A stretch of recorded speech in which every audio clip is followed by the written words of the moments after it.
Gee, when you don't know who your nominee for president is going to be, I guess the only slogan left is vote blue no matter who. It's pretty funny that less than an hour after President Biden announced, yep, I'm giving up the ghost, no more second term for me, no more presidential campaign, no accepting my party's nomination, none of it. What I see trending on Twitter is vote blue no matter who, because people don't care. Going all the way back to 2020, Joe Biden was merely a figurehead. Everyone knew that he wasn't in charge. They knew that he as a person meant nothing. He had no individual value. As one article, I think at Salon put it, please, Joe Biden, we don't even need you to be conscious. We just need your corporeal form. We need a body that we can prop up in the chair at the Resolute desk, call a president, and then use him as a platform for promoting whatever agenda it is that the Democratic Party was interested in. Well, this has thrown a bit of a wrench in things now that Joe has finally conceded that he's given in to the pressure of the DNC super friends who spent the last couple of weeks trying to push him out of the race.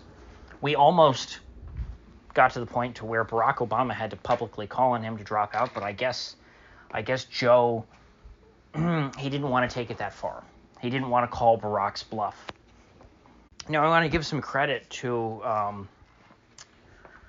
Newsmax, of all sources. They were the ones, the only place that I saw, because it had Mark Halperin on, who I think works for Newsmax, so maybe it's him that deserves the credit, not Newsmax. This was a clip where Mark Halperin was saying Biden's going to drop out this weekend and he's not going to endorse Kamala Harris. Well, in his initial statement that he released, he did not endorse Kamala Harris. Didn't happen. And so it seemed like Mark Halperin was exactly correct. And this other news sources started talking about the possibility of what they called the Blitz primary, where there would be all these sorts of people very quickly, who would announce that they were running for president. They wanted the Democratic nomination, and then it was all going to get hashed out of the convention very chaotically, 1968 style, which, for those of you following along at home, you might have noticed, 1968. Wait, wasn't that the same year that the Democratic National Convention was held in Chicago and faced significant anti-war riots? Yes, that is in fact the case. And isn't the Democratic National Convention in 2024 being held in Chicago with the potential for serious this time anti-Israel war riots, not the Vietnam War. The Vietnam War is over. But there are likely to be riots and protests opposing U.S. support for Israel at the Democratic Convention. And like in 1968, the Democrats are going into this convention without a clear candidate. Oh, and that's also the year that Robert F. Kennedy was running for president to replace the incumbent Democrat who was not running for re-election and ended up being removed from the party. Similarly, although not exactly in the same way in which his son, Robert F. Kennedy Jr., in 2024 was pretty much forced out of the Democratic Party. Now, I would say that Sr. got the worst of it. He was a little worse off because he got shot. RFK Jr. just ended up getting pretty much disowned by the Democrats. And so it's unclear to me if, because this Kamala endorsement came in a subsequent tweet, it was not a part of the official White House statement, or official statement for Biden. I don't think it was on White House letterhead or White House stationery. I don't know if this Kamala thing was planned. I wonder if this is a bit of Joe Biden throwing a monkey wrench in things because, I had heard the Democrats they didn't want a coronation of Kamala Harris. They wanted this blitz primary where a variety of candidates were able to throw their hat in the ring and it all could be hashed out at the convention in Chicago where they could, let's say, pick a wild card like Mr. Beast. I don't know why his name keeps coming up, but it's not the first time this year that I've seen Mr. Beast raised as a replacement nominee for Joe Biden. I guess it's because he has a lot of followers. I think that's kind of how the Dems are thinking. They're like, well, Trump, he had a big Twitter following when he ran for president, and Mr. Beast has a lot of Twitter followers, so I guess he would be a good candidate. Maybe they could get Boogie to be Mr. Beast's running mate. Or maybe just put Boogie at the top of the ticket. I mean, he's a big man, it's a big job. So, Boogie, he's always tried to focus on being a unifying figure. He doesn't like to divide people. He likes to unite people. He is the fence sitter. And maybe the average Democrat would be happier with him than, let's say, a guy like Mitt Romney, which was Aaron Sorkin's idea. In fact, that's originally what I was going to talk about today. So much has happened, I already forgot about it. Aaron Sorkin, the famous screenwriter, wrote I think it was the HBO or Showtime show The Newsroom with Jeff Daniels. He wrote, of course, A Few Good Men. Love A Few Good Men. Written many other things. He has a very distinctive style of dialogue. Some people like it, some people don't. It does kind of all.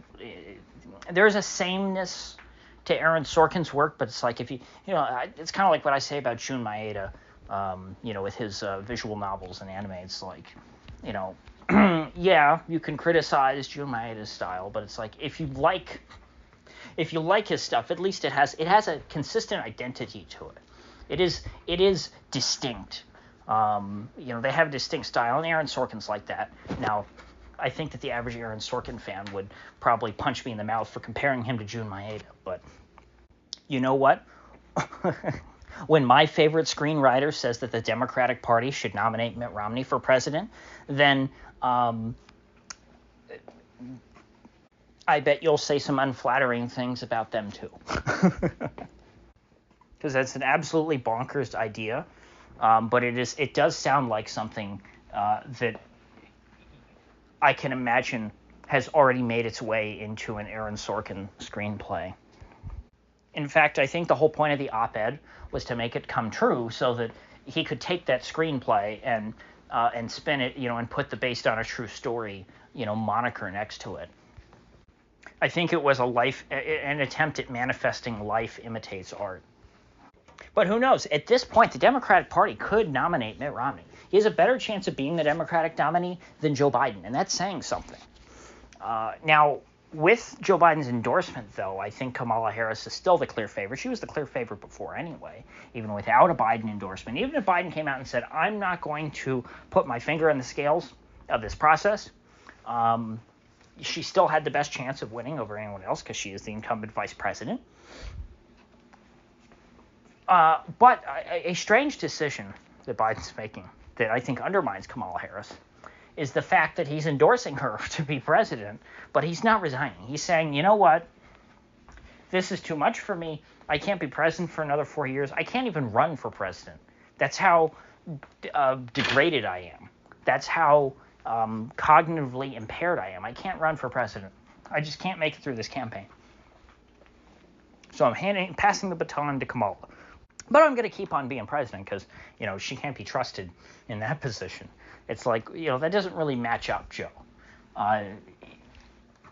Campaigning is not nearly as hard as actually being president. If you think that that you're not fit to campaign and that Kamala Harris is, going to be better in that position, then certainly you must believe that she would be a better president than you right now, today. And if so, you need to step aside immediately, Joe.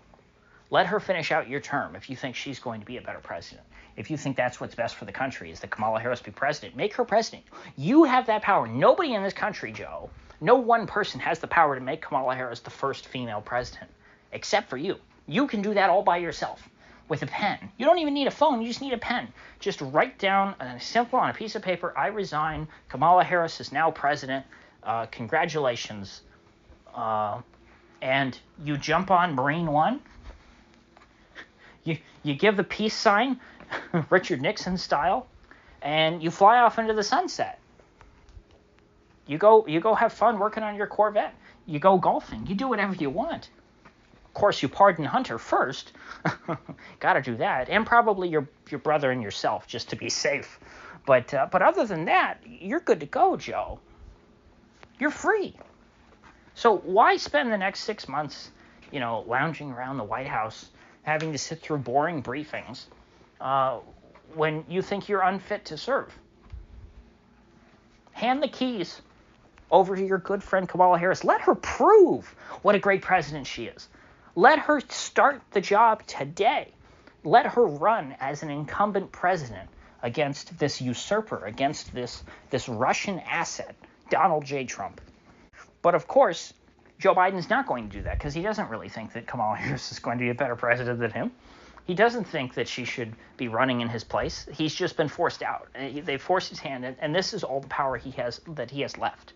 He can't go any further. He knew that his campaign was being defunded by the donors, and he could not continue the campaign. But since he's already in the White House, he's not going to give up an inch of power. He's going to do whatever he wants until they drag him out of the White House on, January the 20th? I almost said January 6th. That's how much they've tried to ingrain that date into our heads. So anyway, if Kamala actually is the nominee, I don't know that helps the Democrats, because she's really unpopular. She was unpopular in 2020. She did not make it through the primary process for a reason. She was the first one to drop out. She is supremely unlikable, and frankly, Joe Biden does better amongst black voters than Kamala Harris. It's clear to see why. If you've ever met sort of like the average black person in America, it's not hard to see why Joe Biden does better amongst that very important Democratic voting bloc than Kamala Harris. She comes across as the kooky, out-of-touch suburban wine mom. She is like a more awkward and lower IQ version of Gretchen Whitmer. And boy, could you imagine a worse presidential ticket? That could be the worst thing ever. Just think about it. Kamala Harris and Gretchen Whitmer, president and vice president. Boy. I'm grinning ear to ear thinking about how cringe their campaign events would be. How just grating listening to both of their voices. This could be, but I think that with Biden stepping down, this could potentially be a worse disaster. People are saying, oh, this is hurting Trump because, Biden's the weak link. He's stepping out. And it's like, sure, yes. I mean, Biden clearly couldn't win in his state, in the state that he is in mentally. But, boy, they don't have a very deep bench. Now, one thing I'll say before I go, the Dems have to move quickly here. They can't leave this power vacuum for long because the campaign is essentially on hold. So they need to nominate Kamala quickly, or whoever it's going to be, if it's somehow not her. But again, it seems very likely she has the president's endorsement. It's going to be tough to dislodge her at this point. They need to get that so that they have an actual nominee, so that they can begin campaigning against Donald Trump and, not against each other. So we should hear pretty quickly about who a vice president is going to be and all that jazz. Now, there's certain places that I think that Kamala will be able to do better than Biden. Perhaps a state like Virginia is less in play now. I think that maybe the Virginia bureaucracy that works in Washington, perhaps those folks will feel better. Because I do think that the only reason why Virginia was at all in play was purely because people who live there and work in government were afraid of having someone who is clearly mentally absent like Biden. I think that he just got that bad that they couldn't take him anymore. I don't think that Virginia was moving to the right necessarily. But anyway, there will be plenty of time for thinking about that crap between now and the election. So with that said, I will see you folks back here in the next one.